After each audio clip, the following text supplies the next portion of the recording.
नमस्कार, आप देख रहे हैं देसित न्यूज़। मैं हूं आपके साथ महेंद्र। दर्शकों, जो चेहरा आपको स्क्रीन पर दिखाई दे रहा है भाई साहब मोहन सिंह रावत जी टिहरी की अगर हम बात करें, बहुत ही चिरपरिचित चेहरा और बहुत ही विश्वसनीय चेहरा। हालांकि उत्तराखंड में चुनावों का दौर चल रहा है। आज 11 तारीख है। तमाम राजनीतिक पार्टियां अपने प्रचार प्रसार में लगी हुई हैं, लेकिन हम आज थोड़ा सा अलग कार्यक्रम करने के लिए आए हैं और हम देख रहे हैं कि हमारे साथ मोहन सिंह रावत जी बैठे हैं, जो एक सामाजिक कार्यकर्ता के रूप में इनकी स्पष्ट छवि उभर रही है और न जाने प्रदेश के ज़िले के कितने लोगों की सहायता ये अनेक माध्यमों से कर चुके हैं। सबसे पहले रावत जी, समय देने के लिए बहुत बहुत धन्यवाद आपका। नमस्कार महेंद्र भाई जी, और आपके देसी न्यूज़ का मैं स्वागत करता हूँ। जी रावत साहब, जैसे कि जब मैं आपके पास आ रहा था, मैंने आपको फ़ोन किया कि मेरे को समय मिल पाएगा, आपने कहा कि आप आ जाइए। मैं अपने दर्शकों को बताना चाहूँगा कि मोहन सिंह रावत जी की अगर मैं बात करूं, इनका परिचय दूं तो ये पूर्व छात्र संघ अध्यक्ष रहे हैं एसआरटी कॉलेज में और तमाम सामाजिक सरोकारों से जुड़े हुए रहे हैं। अगर हम वर्तमान की बात करें तो मैं दर्शकों को बताना चाहूँगा कि मोहन सिंह रावत जी एक ऐसे व्यक्ति हैं जो 50 से ज़्यादा बार अपना रक्तदान कर चुके हैं, किसी की जान बचाने के लिए रक्त को दान कर चुके हैं। रावत जी, सबसे पहले तो आप मुझे ये बताएं, रक्तदान का जो प्रेरणा आपको मिली, ये कहाँ से मिली? मैं सत्र 2003-04 से जब मैं जनरल सेक्रेटरी था जी, उस समय से रक्तदान कर रहा हूँ। जी, तो उस समय जब मैं कॉलेज में जनरल सेक्रेटरी था तो उस समय हम लोगों का बहुत ज़्यादा ब्लड के मामले में बहुत हम जागरूक नहीं थे, ना इतनी लैब्स होती थी। तो उस टाइम हमारी एक जूनियर थी जिसकी बहन की पीजीआई चंडीगढ़ में डिलीवरी केस हुआ था और उनका बहुत ज़्यादा ब्लड की उनको ज़रूरत थी। जी, तो उस समय उनकी घर में बात हुई होगी, जो भी लैंडलाइन पे बात हुई, तो लड़की बड़ी परेशान थी जी, कि भैया ऐसी स्थिति। तो हमें कॉलेज में मिल गई। जी, तो हमने कॉलेज के गेट में एक लैब असिस्टेंट को बुला के जो ब्लड चेक करता था और वहाँ आने जाने हर स्टूडेंट का ब्लड चेक करना शुरू किया। जी, तो उनको AB पॉजिटिव चाहिए था, तो मेरा सौभाग्य से मेरा भी ब्लड AB पॉजिटिव निकला।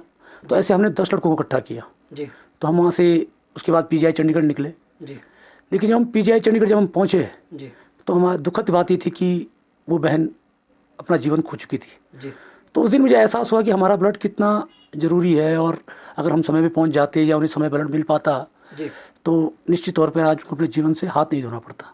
तो उसके बाद एक मन में हो गया कि यार अब कहीं भी अगर जरूरत होगी तो ब्लड डोनेट करना है और लोगों को भी जागरूक करना है, और तब से लगातार ब्लड डोनेट कर रहे हैं।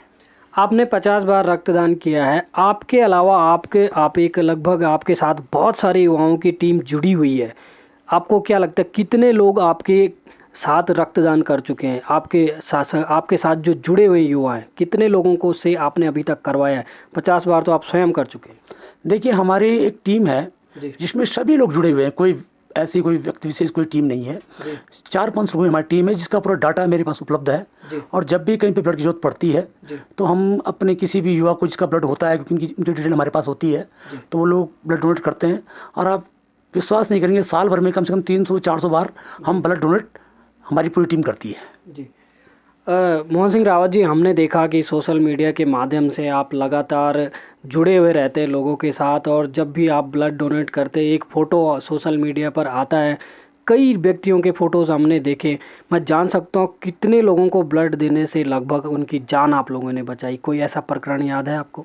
देखिए, होता क्या है कि जब हम किसी को ब्लड डोनेट करने जाते हैं जी, तो बहुत कम होता है कि हम मरीज को मिल पाते हैं। उसकी स्थिति क्या होती है, कोई डिफिकल्ट होता है, कोई क्रिटिकल कंडीशन में होता है। जी, लेकिन एक बार मुझे याद है कि रात के 1-1:30 बजे बज रहे थे जी, और मुझे फ़ोन आया कि AB positive blood group 4-5 unit की ज़रूरत है। जी, तो क्योंकि उस टाइम हम थोड़ा सा जागरूक थे तो हमारे पास डाटा भी था। जी, तो हम यहाँ से 5 लड़के यहाँ से जौलीग्रांट के लिए निकले। जी, तो जब हम रात को वहाँ पर 3:30-4 बजे पहुँचे जी, तो हमें देखा परिजन बहुत परेशान है, डॉक्टर तक परेशान है। जी, हमें कहने लगे फटाफट आओ ब्लड डोनेट करो। हमने डोनेट किया। जी, तो 5 में से हम में से एक लड़का जिसका हीमोग्लोबिन थोड़ा सा कम था, जी, वो डोनेट नहीं कर पाया। बाकी 4 ने, हमने जब ब्लड डोनेट हमने किया जी, तो उसके हमने आधा घंटे बाद जब हमने देखा उनकी कुछ जो चलता होगा कि भाई इसकी छट नहीं करनी है, क्या मरीज को ज़रूरत है। तो जब उस मरीज को PGI चंडीगढ़ जी, ट्रांसफ़र कर रहे थे जी, और जब उसको बाहर लाया गया जी, तो मैंने देखा उसका बिल्कुल पेट उसका पूरा बीच से कटा हुआ है, उसकी आंतें बाहर रखी हुई हैं। और डॉक्टर ने बस जब उनको किसी से एम्बुलेंस चढ़ाया और भेज दिया तो डॉक्टर से एक ही उनके मुंह से एक ही शब्द निकला कि बस बच्चों, तुम लोग ने जो ब्लड डोनेट किया है, भगवान बस इसकी लाज रख ले और ये बेटी बच जाए, किसी तरह PGI पहुंच जाए। जी। तो उस टाइम हमें भी बहुत, हम भी हताश हो गए थे यार, क्या होगा क्या नहीं होगा। लेकिन आज आप विश्वास नहीं करेंगे, वो जो हमारी बहन है, मतलब वो ये भोराड़ी के रहने वाले थे, आज के 2 बच्चे हैं और हंसता खिंचता परिवार है, और वो बहन बहुत स्वस्थ है। तो मतलब उस दिन भी हमें लगा उस दिन यार कि मतलब ये बहुत, उस समय ऐसा मन करता है यार कि क्या है मतलब दुनिया। तो मतलब उस समय हमें बहुत झकझोरा। उसके अलावा कई बार ऐसा भी होता है, जैसे एक बार एम्स में था तो एक एक्सीडेंट हुआ था, तो उस टाइम मैं किसी काम से रिस्किस में था, तो ब्लड की जरूरत पड़ी, तो हम वहाँ पे गए। तो उसके बाद हम क्योंकि बहुत खून बह चुका था तो हम पेशेंट को मिल नहीं पाए, पर जिसके माध्यम से हम उसको ब्लड डोनेट करने गए थे, जब हमने से 2-3 दिन बाद पूछते थे कि भाई कैसी तबीयत है, क्या है, वो कहता है कि वो बिल्कुल स्वस्थ है। तो उस टाइम बड़ी खुशी होती है और सुकून सा महसूस होता है। जी रावत जी, ब्लड डोनेट को लेकर हम लोग लगातार बात कर रहे थे। आपने बहुत सारा इसके सामाजिक सरोकार के कार्य भी किए हैं, उन पर मैं आगे आता हूँ। अगर हमने देखा और सुना भी कि आप आर्थिक रूप से भी लोगों की मदद करते हैं। कोरोना काल के ऊपर आ जाते हैं। कोरोना काल के में आपने बहुत सारे लोगों की सहायता की है। कैसे देखते हैं, क्या जो सरकार लगातार वादे करती है कि वो जन सामान्य पर बैठे अंतिम व्यक्ति को भी मदद दे पाई है कोरोना काल में 2020, 21 और लगभग इन 2 सालों में भयंकर त्रासदी कोरोना काल की वजह से ग्रामीण क्षेत्रों में देखने को मिली है। क्या आप अपने स्तर से कितना काम कर पाए कोरोना में? देखिए, मेरा एक निश्चित तौर पे मानना है कि चाहे वो राजनीतिक से जुड़ा व्यक्ति हो, नेता हो या कोई समाज सेवक हो, जब भी कुछ विषम परिस्थितियां समाज में आती हैं, तो असली राजनीतिक व्यक्ति और असली समाज सेवक वही है जो उस समय जनता के बीच में खड़ा रहे। तो जब ये कोरोना काल 2019-20 के बीच में जब आया, तो हमें पहले ही थोड़ा सा आभास हो गया था, क्योंकि हमने देखा कि भाई सारा लॉकडाउन हो गया है। तो हमें मालूम था कि हम समाज में रहते हैं कि जो लोग दिहाड़ी से कमाते हैं, जो लोग सुबह कमाते हैं, शाम को खाते हैं, उनका जीवन कैसे चलेगा। तो उस कोरोना काल में हमें अपने साथियों की मदद से, देखिए मैं आपको एक चीज़ स्पष्ट कर दूँ कि जो आपने आर्थिक मदद की बात की, क्योंकि मैं बहुत कमज़ोर घर से हूँ, आर्थिक रूप से बहुत कमज़ोर घर से हूँ, लेकिन मेरे जो साथी हैं मेरे विचारों को देखते हुए मुझे बहुत सहयोग करते हैं। तो हमने काफ़ी लोगों ने, हमने उस समय बहुत अच्छा लोगों ने मुझे सहयोग किया, और हमने कम से कम 130-35 परिवारों को जो हमसे सहयोग हो सका हमने फर्स्ट स्टेप में किया। उसके साथ साथ यहाँ पर अन्य संस्थाएं भी, जैसे नागरिक मंच है, व्यापार मंडल है, इन लोगों के साथ भी हमने सहयोग किया। उन लोगों के द्वारा जो लोगों को कोरोना काल में सहयोग किया गया, उसमें हम भी पूर्ण रूप से अपनी भागीदारी निभाई। और उसके बाद जो दूसरा कोरोना काल आया, वो थोड़ा सा अलग तरह का था। जब हम लोगों ने मान लिया कि ये कोरोना काल खत्म हो चुका है, वो अचानक इस तरह से आया जब लोगों को कहीं पे अस्पताल में बेड नहीं मिल रहे, या प्लाज्मा के लिए ब्लड की आवश्यकता है, या ऑक्सीजन बेड की आवश्यकता है, या आप कोई बीमार हो रहा है उसको ले जाने वाला नहीं मिल रहा है, या कहीं पे उसको घाट में अंतिम संस्कार होना है। तो एक तो मेरा मानना है कि ये जो ऐसे समय आता है, कोरोना काल होता है, या कोई भी विषम परिस्थिति की जो बीमारियां हैं, आप कुछ कहते बुरा वक्त से कह सकते हैं, उसमें उस समय सबका दायित्व है, किसी सरकार का दायित्व नहीं है। सरकार हो, कोई आम आदमी हो, कोई प्रतिष्ठित व्यक्ति हो, कोई समाज सेवक हो, सबको काम करना चाहिए। तो उस समय हमने क्या किया, क्योंकि उस समय थोड़ा सा क्या था कि हम पहाड़ों में रह रहे हैं, पहाड़ों में इतनी सुविधा नहीं है, लेकिन हर आदमी कहाँ भाग रहा है, देहरादून, हरिद्वार, भाई अस्पताल चाहिए हरिद्वार। तो हमने एक नेटवर्किंग जो सिस्टम था, अपना जो सोशल मीडिया सिस्टम था, उससे लोगों से कनेक्टिविटी की, हमने एक टीम बनाई।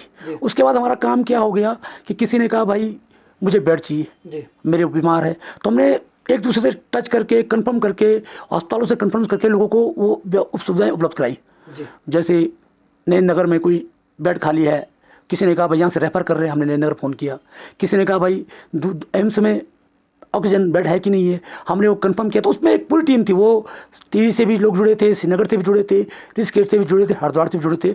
और जैसे किसी ने रात को फ़ोन कर दिया कि भाई मेरे मदर फादर या बच्चे पॉजिटिव आ गए, क्या करें, हम उनको रात को हॉस्पिटल लेके भी गए, उनके साथ रहे।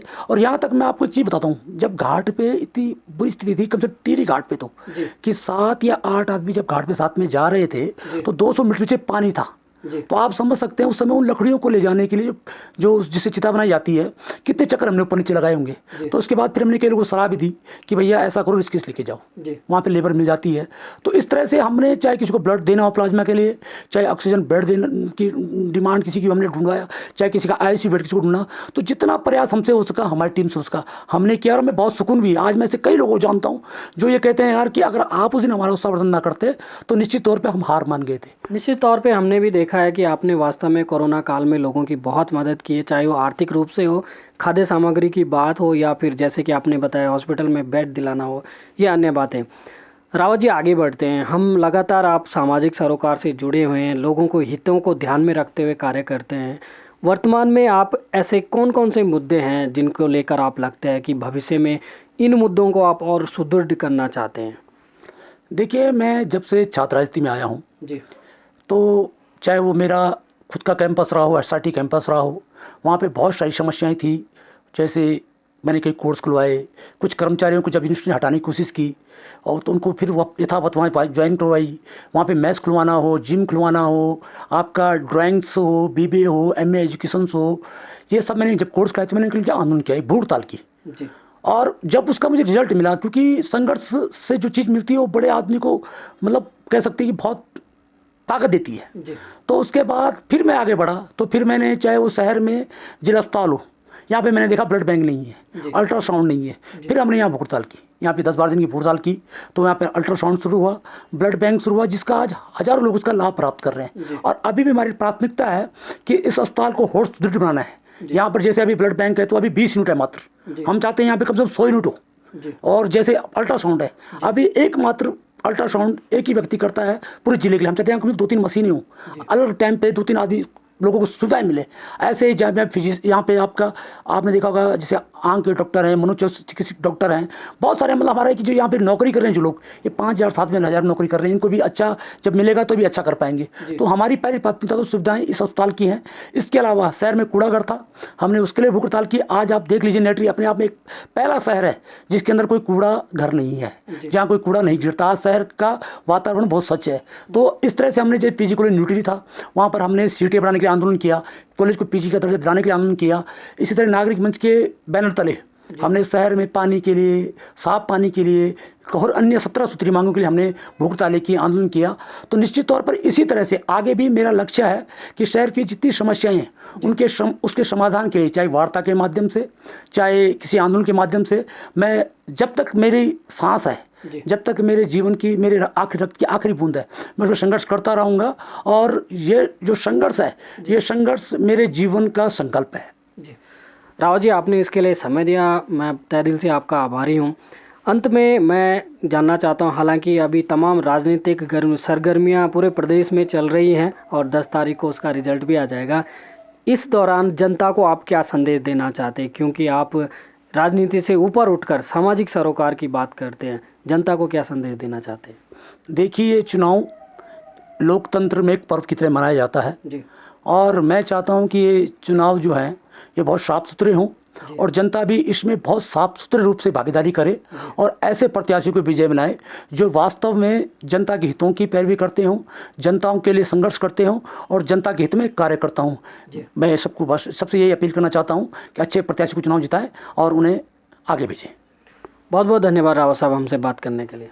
धन्यवाद भाई साहब, और आपका भी बहुत बहुत धन्यवाद, आपके चैनल का भी बहुत बहुत धन्यवाद, जो आप इतनी मुखरता से सबकी आवाज़ों को उठाते हैं, सभी क्षेत्र के बिंदु को, चाहे वो राजनीतिक विषय हो, चाहे वो सामाजिक विषय हो, चाहे वो शिक्षा का माध्यम हो, जो सभी आवाज़ आप उठाते हैं, इसके लिए ये समाज आपका आभारी रहेगा। बहुत बहुत धन्यवाद।